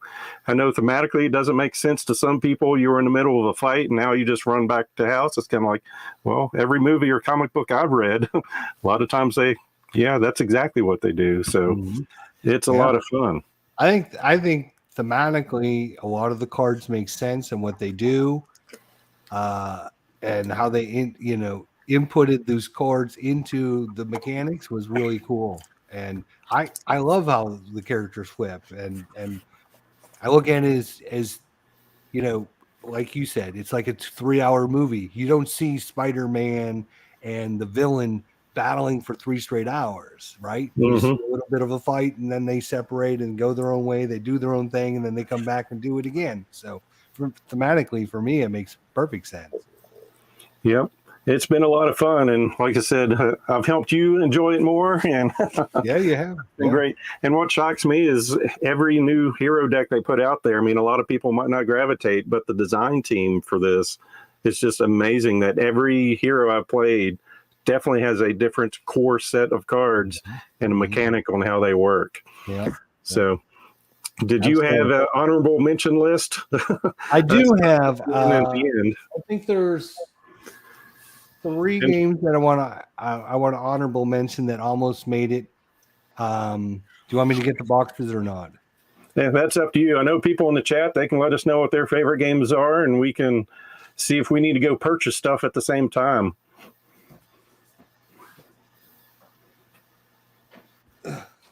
So this is one that just came in December. Oh. So I haven't had this very long. I just kickstarted it. I kickstarted it November 2019. Just got it in December. Great Wall. This I think could end up being a really great game playing solo. But I just haven't played it enough, so I couldn't put it on my list or anything. I only played it once, but it's got great components. But this isn't a game you're going to be able to find in any of your shops because they didn't ship it to the United States unless you're on the Kickstarter. So you're not going to be able to find this one. So again, not really going to help anybody. But for me, great game, great mechanics. It's basically tower defense, and you're putting meeples out in different areas to activate special powers so you can do for that round. The special mechanic that they use in this one is even if your meeples are there, the area doesn't activate unless it's completely filled with meeples. So like some spots have 2 or 3 or 4 characters that have to be there or it doesn't activate. So you're kind of working together with your solo, or you can play with other people. But yeah, so that's one that I would like to mention. Yeah, and that's a game that when I looked at, I wouldn't have pictured that as a solo game. Yeah, so it's great. It's really neat. Yeah, see, Mark's talking about Too Many Bones. That's a game that I saw very high on a lot of other lists too, and I owned it at one time, and it was just hard to get to the. Oh yeah, Gloom. That's another game I want to get. Yeah, Gloom of Killforth or Shadows of Killforth. Either one of these, depending on which one you get. Really good game, really fun adventure game with just cards. A lot of building your character along the way, completing special scenario quests. I guess you would call them special quests to build your character up. And you only have a certain amount of time before you have to face off against the Dark One, because every turn, one of the cards turns into Gloom, and if you end your turn with a Gloom, you lose life. So you only have a limited time to build your character up, and there's a lot of fun things to do with it. And I mean, the artwork on the cards is probably everyone that I know says this is the best artwork for all the cards. It's is really that a game where you have like tons of cards out on a grid on the table? Yeah. Okay. Yeah. You have a grid out, and each area is going to give you different things, and then you're going to draw cards to find out what happens in that area. So. Let's see, Danny's Game Room said he's got World of Warcraft, Wrath of the Lich King. I've almost picked that up a couple times. It's still at my game shop, and basically it's coming down to money and time. But yeah, that's another one that I definitely want to get into. I had another one I was going to honorable mention, but I'll pass right now because I don't remember which one it was going to be. So go ahead with yours, because I know you have a few. Oh yeah, we'll get mine are on the thumbnail. We'll get to those in a second. We'll see if any of these pick them up. Andrew Coker, Journeys in Middle Earth. That's a good one too. And in my opinion, that's probably the best app-based game that I've played, Journeys in Middle Earth. I think I went through quite a bit on the channel a while back. And of course, one of them, the one downside to an app game is if the record button doesn't work and you went through a whole scenario, there's no back button. No, there's no undo, right? I played that on my channel, and I played a scenario, and it was okay, but it wasn't like, oh, I have to buy all the other parts to it. I just wasn't over enthused with it, I guess. I don't know if it was the app or I didn't like the mechanic, and I know a lot of people do, so I'm a little weird on this, but I don't like the mechanic of you're drawing out of your deck to see how much how much happens, right? You have to have those success tokens on the cards you draw out of your deck. I'm not a big fan of that. And I don't like that mechanic. And I don't also usually like mechanics where you're drawing out of a bag to get a result either. Like, say, Arkham Horror, the living card game. I don't like that. So that's why, just for me personally, that I don't like this. But let's see what else we got here. Marvel Champions and Scythe. That, I'll tell you what, was it Ricky Royal? I think it was. If it wasn't for his playthrough, or I think it was him, might have been someone else. If it wasn't a playthrough someone did, I would have never figured out that AI system. But once I did, that was amazing how that worked. So Scythe's a great game, multiplayer, and the solo is very unique in the way that works. And I remember I bought the game, took it to the game group, and we all thought it was going to be a dudes on a map, we're going to fight kind of thing. And it wasn't. It's more of a Euro game than what it comes out to look like. But the artwork's amazing, and the system of how your tableaus work or your player boards, you do an action to make your next action a little bit better because you're working with the top and the bottom of your board. It's a really fun game. It's one of those games. Yeah, there's so many games I need to get played more often. Right. How many times do we say that? Right? Oh, I need to play this one more. Yeah. Oh yeah, Tiny Epic Dungeon's a good one as well. Yeah, for sure. Yeah. So Warp's Edge, that was So I guess the other 5 honorable mentions I had on my thumbnail for this was I had the other 2 living card games. So Lord of the Rings and Arkham Horror, the card game. I had Warp's Edge on there, which Brant over at Step Into the Portal convinced me to get. And that is a great solo player game. I actually thought that was going to make my list. It's a bag builder, so it's like a deck builder. But it's the type of deck builder. Usually in deck building games, you don't want to get a huge deck of cards. You want a small deck of cards, high efficiency. But this one, you really need to get a whole bunch of stuff. And the different motherships are interesting in the way you have to go through them. So that's a really good one, too. Tiny Epic. Yep. Played it 3 times and came close once. I played on the app. I didn't put it on my list. It might have even, I don't know if it would have made the list. It would have been close. But that would probably be an honorable mention. But I don't actually own the board game because I own the app. You can play it on the app. So, how about some rolling rights? Hadrian's Wall, Fleet Dice game. I looked into that one, but I couldn't find it unless I was willing to pay an arm and a leg, and I keep doing that too much. But it looked a lot of fun. Hadrian's Wall. I need to watch a playthrough of that one. That's a roll and write that looks like a big Euro game. But that's something I have looked at. Have you played many roll and writes? No, I have not. I was just gonna look at, there's a new pinball, or it's been out for a little while now, but they're coming out with another one. The pinball ones look really fun. I watched One Stop Co-op Shop do a couple videos on them, and I thought, oh, that looks fun. I love pinball, so I need to really try them more. The problem is there's only so much time, right? I mean, you just can't get everything you want. Oh, I know my other honorable mention.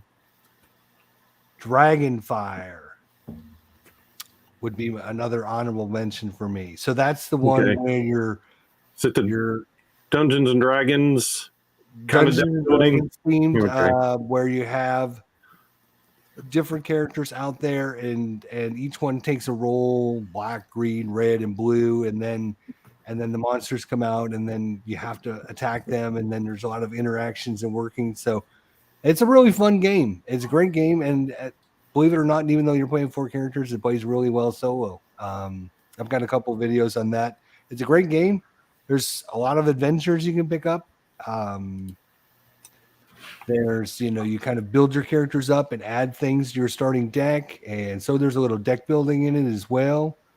And there's a lot of interesting strategies because your characters can only do certain things when it's their turn. So on my turn, I can attack maybe a monster that's going to be hitting you on your turn. But if I don't take care of what's in front of me, then he's going to hit me and I'm going to take damage. So, but maybe you don't have the right cards to be able to attack him. So there's a lot of that mechanic as well. Yeah, Mark's trying to get me to spend some money. Lord of the Rings LCLG just came out with starter decks that might build these little things. No, not already those. going into that rabbit hole. I'm not going any further. I think I mentioned I was looking at other people's top solo games, and some of them that came up with, like Mage Knight is one that's always revered by solo gamers. And it's definitely a game I enjoyed, and I think it is an awesome game. But that's one of those things that it takes so long to play. Yeah. And for a deck builder, you might play a game just to get 1 to 2 cards. Yeah. That's one reason why that didn't stay. I wanted the game for the longest time because everyone knows I love fantasy, and every one of my buddies was like, "Oh, you should get this because it's great. It's fantasy, blah blah blah." But until they reprinted it, it was expensive as heck. Yep. But now that they reprinted it, I got the big deluxe edition or whatever it's called, has all the expansions and all the promo cards and everything for like $80. You couldn't get the base game for less than like $120 before it was republished. So it's been sitting here waiting for me to try, but it's one of those things. I hear so many good things about it, and then I hear so many issues. Well, the thing I don't like is it takes a long time to play a turn. Well, I'm not a patient guy. I like to see things happening. Yeah, I mean, a lot of these games, the only thing I have negative is personal to me, nothing against the game. Right. I mean, the majority of my solo games, I've just worked an 8 to 10 hour day, come home, ate supper, I'm trying to chill. I want to set up, play a game, and be done within 45 to 60 minutes. So typically that means I've got 30 minutes to play a game. Right. And that game is more of a, hey, it's Saturday, I'm not doing anything. Right. Pick this out and play a game. Right. Absolutely. Mark, sleeving while you're watching right now. All right, good. You can tell me which one I need to take up against something. Yeah, Bullets, a game it looks great. I know someone else mentioned that too. I looked at it and I've written it. I'm making a list. I'm gonna come back and rewatch so I can pick out all the ones that look interesting and check them out, because there's just so many that I probably haven't even heard of. So yeah. Another one on the list was Friday. That was a deck building game, and it took me forever to go buy it. I mean, it's just one stack of cards, and you're just trying to survive on the Allen Island. I'll get the word out eventually. And played it once, lost, played it 2 more times. I was like, all right, I won the game, and it just didn't click with me. But I know that's huge in the solo community too. And then one other one is Spirit Island. Oh yeah. That's so huge. That's from a lot of people's. Huge. Yeah. I don't own it, so I can't tell. But I mean, people love that game. Love it. And I enjoy it, multiplayer. But solo, man, I did a playthrough of it. I don't think I've put it out for public viewing. But yeah, after I played that, I had a headache. It's too much like work, because that's a thanky game. So which is neat. We had 2 games that were the same on our list. Would you say that's right? 2 games? Yeah, we had Marvel Champions and Role Player. Yep. Yeah. And I was just we're 20% compatible. All these games I can probably play except for Arkham Horror and Eldritch Horror. I could probably play all these games in about an hour or less. So I think as a solo player, do you find that to be kind of, for yourself, your sweet spot? If it takes longer, you kind of, I don't really want to put that much time into it. Yeah, I mean, and it does come down to table space. That's why my number 10 was number 10. It's a huge game. It takes up more than my 3x4 table can handle comfortably. I mean, I can squeeze things in and cover things up. Few and the Curse takes a little bit longer than 45 minutes, but like I said, there's always exceptions to every rule I put out there. Right. Oh, yeah, Curse City. That takes a while. Yeah, I guess there's a couple, right? I guess there's a couple that if you really, really love them, like I was surprised when I was doing the list that for me, Arkham Horror was my number one, just because it does take a long time. And I was thinking, damn. But I'm like, if I went through my list and I was thinking, okay, which game would I rather play?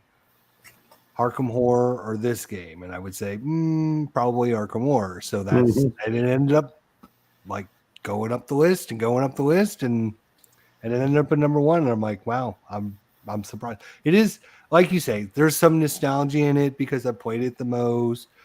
You know, I've been playing it for 20 years now, and you know, it's like there is some of that probably into it. And it's weird that one would come up number one for me because I wouldn't have figured it. You know, it's just weird when you come. I know we talked before we started. You're creating these lists, and you're like, man, where is this one going to end up? And you think it's going to show up, and then it doesn't because you got other games that you're like, no, I like these better. So, yeah, like I said, Elder Sign was one that I thought was going to be on this list for me, along with Warp's Edge, but they didn't. So, Age of Civilization, that's not a game I've played. How about you? I had played it I'm assuming they're talking about the one that came out about 7 or 8 years ago, maybe. Is that, unless they come out with a newer one that I don't know about? I played that one. It's kind of like a tan covered box with like a red stripe on it or something. I played that once or twice. I thought it was okay, but I don't really remember it as standing out. So I can't say much about it, to be honest. Mark asked a good question there. So Arkham Horror or Eldritch Sign to get into first? That is a lengthy discussion. Yeah, it is. Because one is more world-based exploration and one is more city neighborhood-based. Well, the other thing is which version of Arkham Horror you're talking about? You're talking about the second edition, or you're talking about the third edition? You can purchase the third edition, but they don't have very much out for that. But if you try to buy the second edition, you're going to be paying a lot of money for that because these are not cheap. You can't find them anymore. So I would say you're probably, I would get both, to be honest. I mean, they made my top, both of them were in my top 5. So it's funny. I was thinking about this. At my top 5 games, 3 of them were Arkham Horror themed. I had Elder Sign, Arkham Horror, and Elder Sign. All in my top 3. My top 5. And all 3 of those games are right here. Elder Sign, Arkham Horror, and Eldritch Horror. Yep. And so, like you said, it took me a little while, but man, I love them. I love that, the theme and the horror aspect, monsters, it's kind of like an offshoot of fantasy. I'm a big fantasy guy. You're a fantasy guy. We love the fantasy, so it's kind of an offshoot. It's like fantasy. His wife is not pleased with that answer. For me, I would get Elder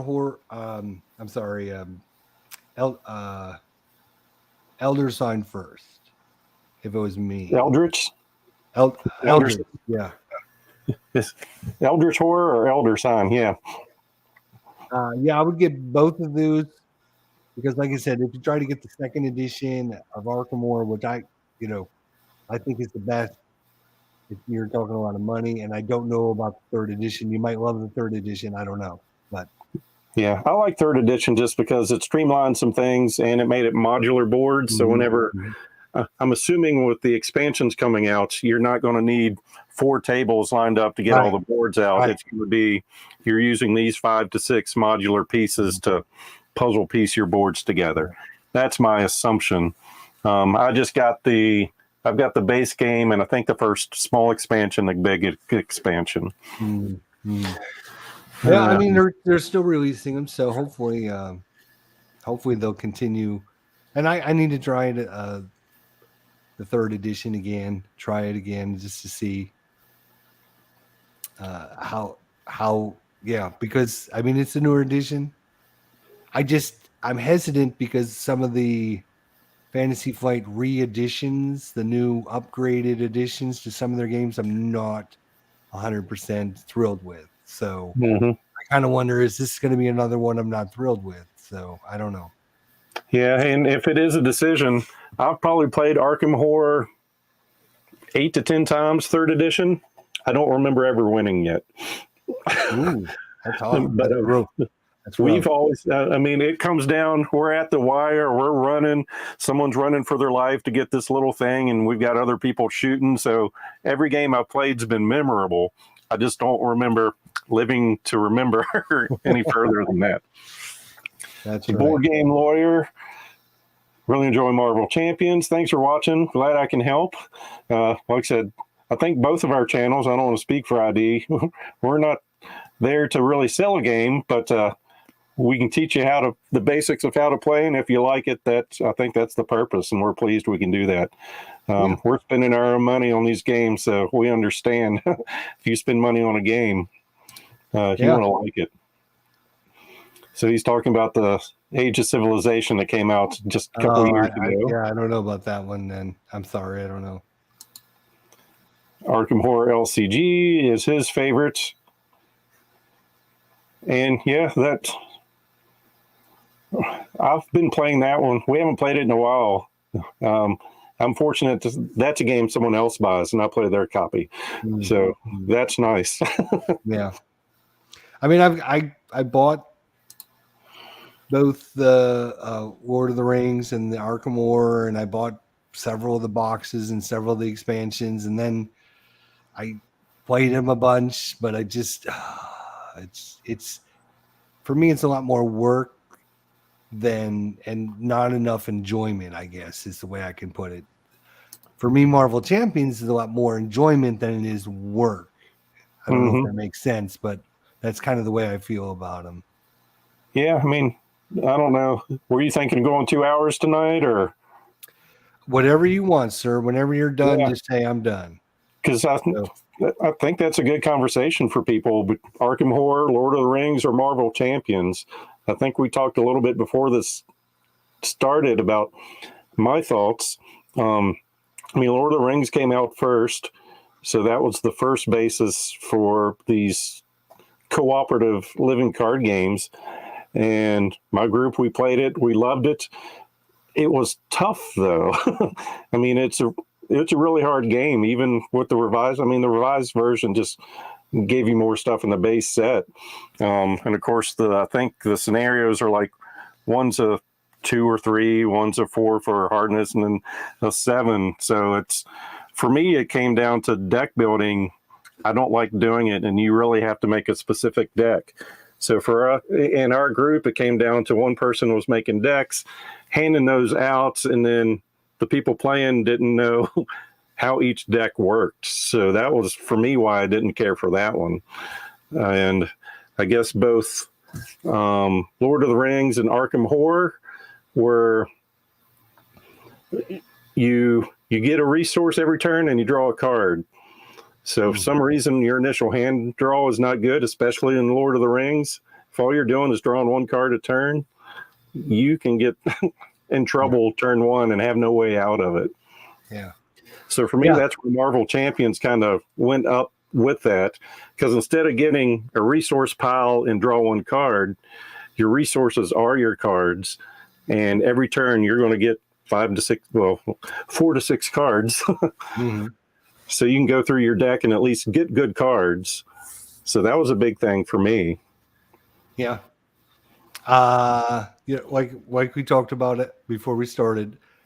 For me, Lord of the Rings and Arkham Horror, when they came out, they were innovative and interesting, and a lot of people enjoyed them and played them and blah blah blah. But we didn't realize, now we look back, that some of those mechanics just aren't as good, and the mechanics evolved. Instead of building 50 card decks, we're now building 30 or 40 card decks, because we figured out there's no sense in building a 50 card deck if you're only going to be playing 20 of them throughout the whole game. So why have 30 cards you're never using? Mm-hmm. Getting a resource every turn was to keep the players from getting too powerful too quick, right? So you're only drawing one resource. Well, all that did was slow the players down, make the game drag on. So as new innovations, I would like to say that the Lord of the Rings, Arkham Horror, great games, just their heyday, I think, is now, their mechanics have been overseen by better and more up-to-date mechanics of what people want to see. Mm-hmm. Yeah. So Mark started with Arkham, then with Marvel, then Lord of the Rings, and now he likes Marvel, Lord of the Rings, and Arkham, and Lord of the Rings is mainly because of the theme. Yeah. Mm-hmm. And honestly, I shouldn't have bought into this new version, but it's Lord of the Rings. I wanted the new shiny thing. And it's weird. Personally, I don't know if I'm the only weirdo, if I'm the weird one in this. I don't expect to win every game, but I want there to be a chance at winning. And I feel like some of the Lord of the Rings scenarios, your only chance of winning is if the encounter cards come up a certain way. Mm-hmm. And I know a lot of people talked about that with Marvel Champions with Ronin, was if cards come up a certain way, you're dead by turn 3. Mm-hmm. So I still want a way to win, but on the other side, in Arkham Horror, the card game, I didn't mind losing in that game. I don't know if it was because it was scenario based and it wasn't so much the scenarios done because we lost. I think it was cool because of the story. Oh, we didn't win this scenario.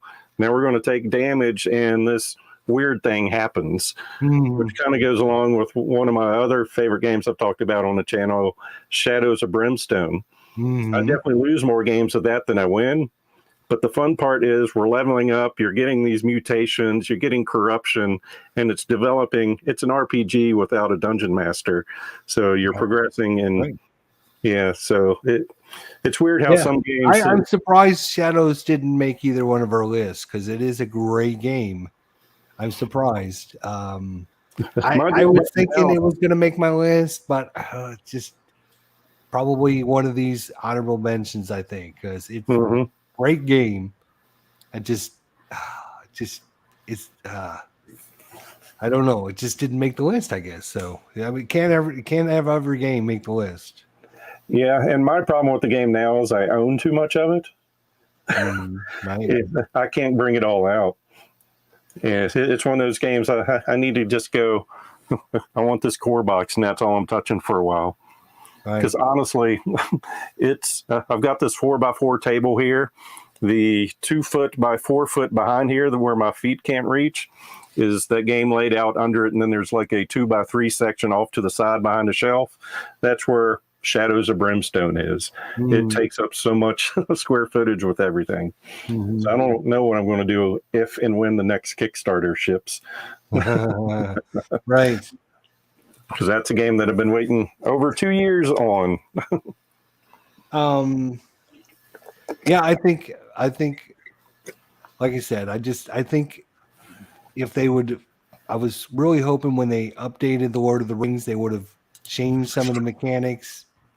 Okay, now we're only building a 30 card deck, or maybe whatever, to kind of get into the mechanics that are good in games now, right? 20 years ago, we didn't know what we wanted until we started playing these games. When they came out, everyone was, oh, this is great. It's new. It's interesting. Love the theme, blah, blah, blah. But as things evolved, then these games kind of fell behind because they never updated their core mechanics. Well, it's hard to do that. RJL. Yes, thanks for noticing me. That guy, whoops, over there is IDJester. He plays board games and some other things. So I guess you finished your baseball game there and joined in for our top 10 list, and you've totally missed it. Yeah, yep, he's... Let's see, David, I think I've spent almost the same amount of time painting the miniature for SOB than playing. Yep. I have that problem with painting too, and I'll say this forever. I don't like looking down at a whole bunch of gray miniatures, but every time I break out the paint brushes and prime everything, it's like, why did I start doing this? Yeah, it took me like literally 20 hours to do this guy. So, because I'm really bad at painter, and I didn't like how he turned out, and I'm like, if I'm going to spend all this time, I'm going to have him turn out halfway decent. So, eventually, after like 20 hours, I finally got him. And all my other characters look horrible. So I'm embarrassed to even bring out my Shadows of Brimstone. Well, I just got the Ascension Tactics game. And like I said, I started a stream on that. So that was on, I guess, 2 Fridays ago. And I didn't record or do another gameplay because I spent the next week painting. So, yeah. It's another time sink that takes away from actually playing. It's kind of like, I also do war games. The war game part of it is you have to counter clip all the little counters, and that takes 4-6 hours of time to clip all these counters, and before you can even play the game. So, yeah. Well, you forced me into getting, let me look back here. The Stratomatic football and baseball game, that took forever to rip the cards apart with. Mm-hmm. So. Yeah, I'm still waiting for your playthrough, your opinions and stuff on that. Come on, Dale. Yeah, I'm slacking. There's so many things out there. I got the football ones up.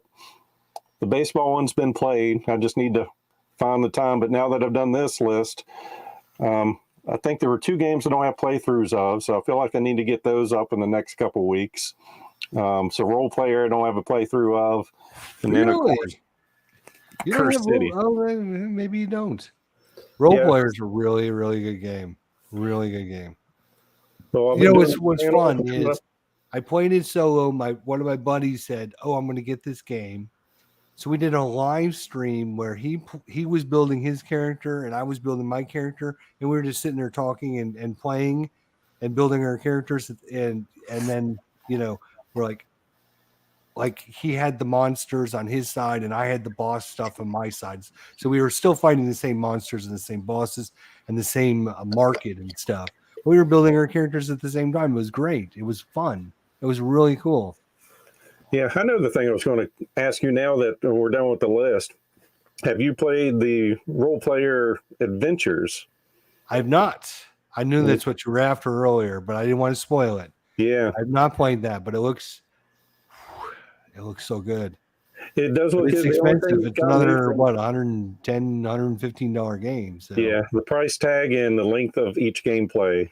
I think I had it in my shopping cart at one time, and it was like, wait a second, the game's 2 to 4 hours or something like that. I was like, yeah, I think it does. I hear really good things about it, and if it's one of those things that if I was looking for that kind of game, I would get it for sure. But I have 20 of those kinds of games, and I just don't know if I need another one. You know what I mean? Yeah. And that's a hard part for me. I know Alex over at Board Game Co., he sums it up the best. Those campaign-driven games, I'll start and get a couple in, and then I put it away and pick up another game. It's hard to go back to it. And right. I'm starting to learn that. Or at least my wallet's starting to learn. You don't play that game enough. Quit doing it. Right. I played like Gloomhaven, Jaws of the Lion, I played like the first scenario. Oh, this is great. I played the second scenario. Oh, it's great. I got a new game in. So I'm like, oh, I'll put this one aside and I'll play this one. So I played that one and then I played another one and then I won another one. And then 2 months go by and I'm like, I don't even remember what I was doing with the other game. So what am I going to do? That's the way it was with video games. I remember The Witcher 3. I spent like a week going through that, and then something happened. I didn't do it for 2 weeks, got back in. I was riding my horse, and it's kind of like, wait, what am I doing? Right. Yeah, so Marvel Champion, Sinister Motives. I still have not heard a release date for that one. I think I've just heard spring. I'm excited about Spider-Man stuff, and Ironheart looks interesting too, building. I don't know if you've seen her stuff.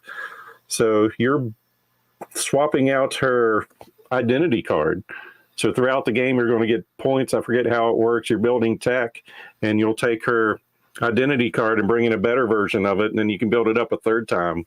So it looks interesting. No, I didn't hear about that one. Yeah, so it looks like Iron Man Part 3. It's pretty neat. So it looks like it's going. I mean, it's going to be interesting to see how quick you can do that. I wish for Marvel to make it higher on my list. I think that, again, we're talking about how games evolve, mechanics evolve. I think some of the characters that first came out when Marvel Champion was released and some of the expansion heroes I'm even talking about some of the expansion heroes. Now that the game's been out 2 or 3 years, those characters are kind of showing their age. They're not as neat or as powerful as some of the newer characters that are coming out.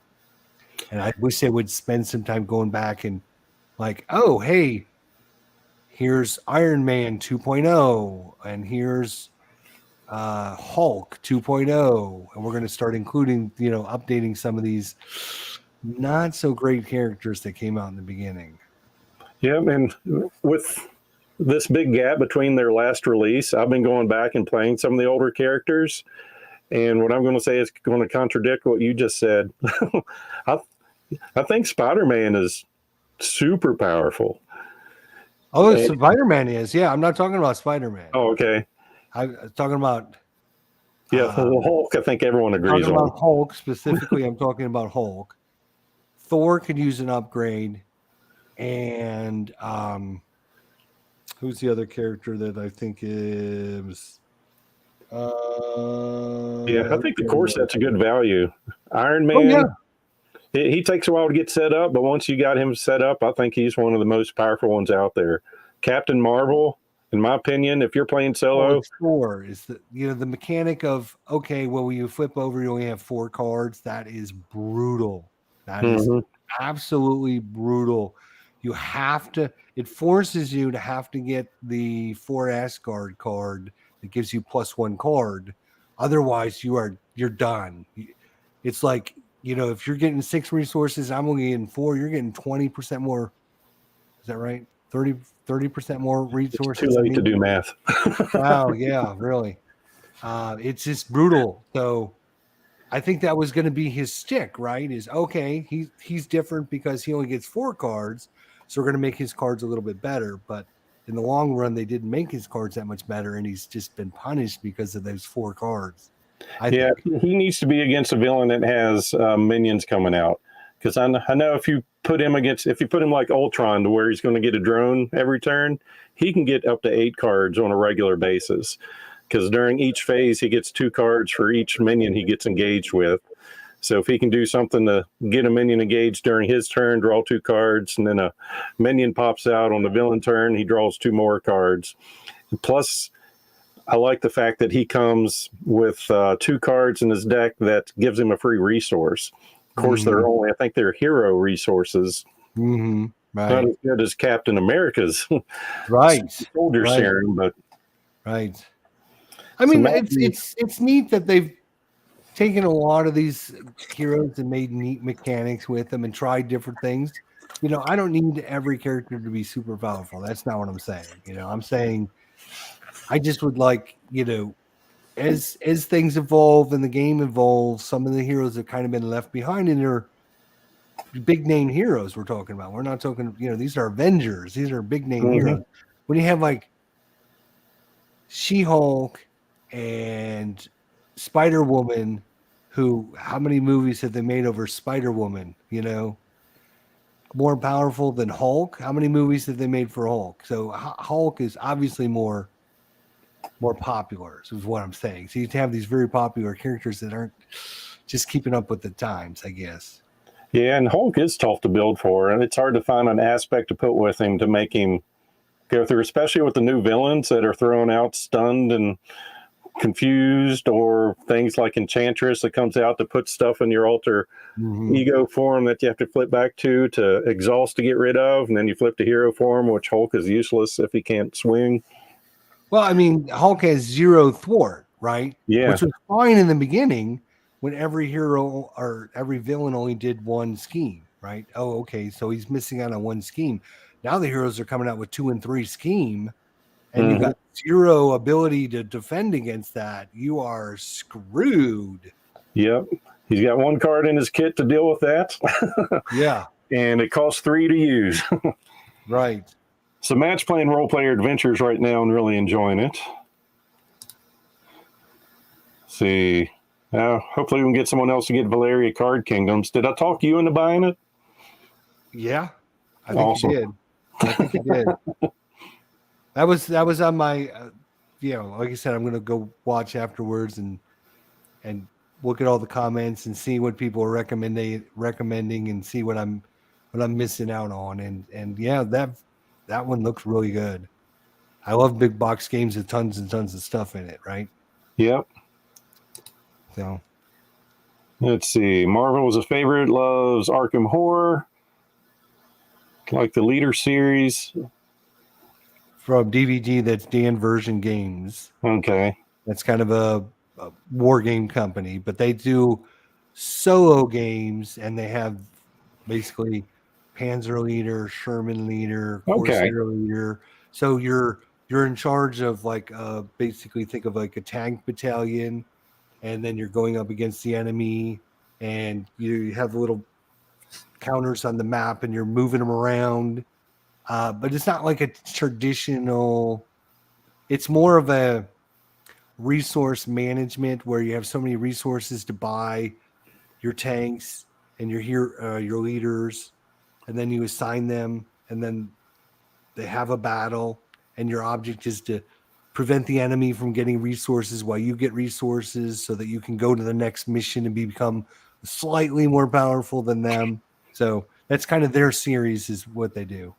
Yep. And then Memoir 44, that's one I'm familiar with. That was one of my earlier games I first purchased. So the commands and colors system, that was a good one. I want to. So we didn't. You wouldn't allow me to do war games at all, right? So we didn't include war games at all. But I have an honorable mention for anyone out there that enjoys war games. This is a solo only game. Target for today.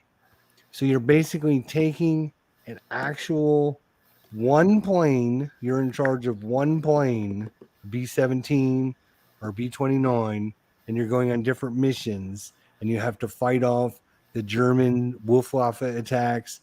You have to go bomb your objective. You have to dodge the flak. You have to make it home safely. Great solo game if you enjoy war games. Target for today. So you bought that one and then enjoyed it so much you went out and got the playmat for it too, right? No, I made the playmat. Oh, you made the playmat. Yes, I made the playmat. I took several of the, so I made my own playmat for it. So there's what you have. So each one of your, you have your pilot, your co-pilot, your bombardier, all your different counters here. And then here's where planes attack you from. And they're going to come in at different positions, like 12 o'clock high, 12 o'clock low, 1:30 high, 1:30 low. And then so you have your different locations on your plane can attack different positions, like your ball turret guy, right? Your ball turret guy can only shoot planes that are coming down from underneath it, like at 3. Well, let's see. Bolter can attack 3 o'clock low, 6 o'clock low, 9 o'clock low, and 9 o'clock level. So it gives you like different positions. So you have the planes coming in at. Ooh, sorry. Yeah. So I made this map. So yeah, it's a great game for solo. If you enjoy that kind of theme, you're trying to actually make through 25 missions and get home. That's kind of the goal of the game. That's what they did in real life. So. Cool. Can't get my hands on Valeria Card Game Kingdom. Why are you giving me these things if I can't get them, Dale? Why are you trying to get me to buy things I can't get? Oh, he's got it on order. Okay. All right. You can still get it. Okay. All right. And Danny's got to make sure I can get it because I don't want to research it and find out it's cost me like $500 because nobody has a copy. And when you get the base game, go ahead and get the Darksworn expansion too. That's the co-op. Okay. It's solo co-op campaign. So it's like 6 or 7 in there. It's a pretty neat system. It's one that I'd play over. It's not one of those games you do the scenario and throw away the game. I'd actually play that one multiple times, especially in a multiplayer group. Maybe not solo, but multiplayer I would. Huh. It does. Sounds really good. It sounds like fun. There's so many good games. It's unbelievable. I mean, I was just telling you about Target for Today, which I got. Really, really love. Well, now, because I got that one, I got Target for Tonight. It's the same thing, except for it's the British bombing during the night raids on Germany. Then I got B-29 Super Fortress, which is basically the United States bombing Japan in World War II. And then I got the Hell Over Korea, which is the same thing, but you're now into the Korea War. So there's lots of games if you enjoy that series, that system. So, yeah. All right. Well, we're getting close to the 2-hour mark. Any closing thoughts then? Are you satisfied with your top 10 list? And it didn't disappoint. I think I'm happy with my list. I think everyone that plays those games that I made my list, I think they would enjoy them.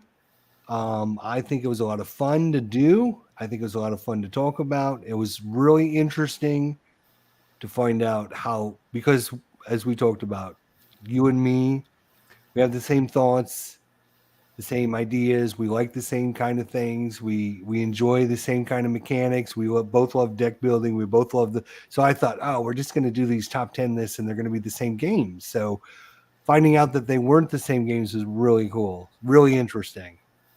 Yep. And then our next quest, and because of me, might be 4 to 6 weeks from now. We're going to do our top 10 of all time multiplayer, or it could be solo, I don't know, but we're going multiplayer games, and we're going to do that over on your channel. So for me, that's going to be harder to make because for solo games, it's easier. It's me by myself. What do I want to play kind of thing. But multiplayer, in my brain, I'm going, all right, who's the people playing? Do they like co-op only? Do they mind a little bit of take that? How long does it take to play up? Because I mentioned Shadows of Brimstone. It's going to take me a half an hour just to bring the game pieces out, not just set it up. So it's going to be interesting to get that. How many decks are involved? How much setup time? How much teardown time? Yeah, probably in another month or so over my channel. Top 10 board games of all time. So whether they play solo or not is not a requirement anymore. So I know what my number one game is already. I think I know what mine is. And it's going to be curious to see how many of our solo games, if any, show up on that list as multiplayer games. Because I know looking at my solo list, I mean, none of the games I had on my list were solo only. But once you introduced multiple people, even on that top 10 list, all the numbers are going to swap in different places. Right. And it'll be interesting in another month. Will there be any changes to our list of top 10? For example, will I rate Marvel Champions any higher in my top 10 of all time games? because now I'm taking into consideration how well it plays, not just solo, but with everything. Yep. So that'd be interesting to see. Yeah. So we'll get that set up, like I said, and that'll be over on your channel.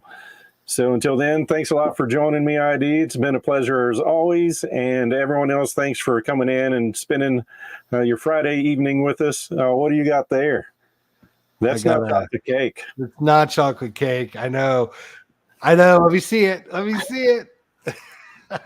It's been sitting over here. And for people that don't know, every time we've done a stream together, his wife has come in and give him chocolate cake, and I've been sitting here with nothing. Right. And so today I went out to Cracker Barrel and got me some Coke cake so I can be ready. So when your wife came in to give you cake, I could pull mine out. But nope, you let me down, man. I know. I'm very disappointed. The wife said, "Oh, they didn't have any." I'm like, "Come on." Well. Baloney.